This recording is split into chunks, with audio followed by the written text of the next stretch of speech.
Yoruldu duygularım senin yolunda daha. Sevmeye yoktu halım, bezip sonunda daha. O senli arzularım yok olur yoktu daha. Verirem son kararım seninle ayrılığa. Hayanet alovunda o sevgi yandı gitti. Senin günahlarınla bizden utandı gitti. Unutarsan her şeyi, belki sevip yeniden sevişmemizin tadını alabilsen özgeden.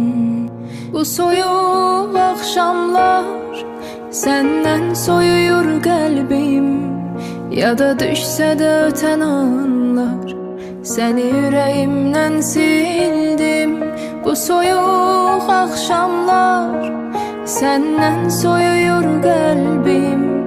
Ya da düşse de öten anlar seni yüreğimden sildim.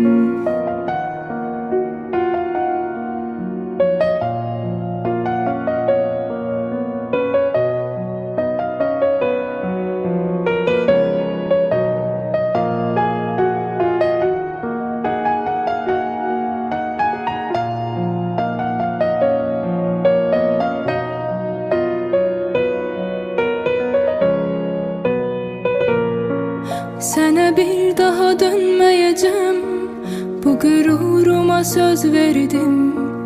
Arasan bile dinmeyeceğim, sükutunla gider derdim. Seni affedebilmez yürek, daha kalmadı hiç değerin.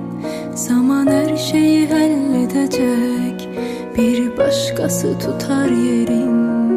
Bu soyuq akşamlar senden soyuyor kalbim. Ya da düşse de öten anlar seni yüreğimden sildim. Bu soyuq akşamlar senden soyuyor kalbim. Ya da düşse de öten anlar seni yüreğimden sildim.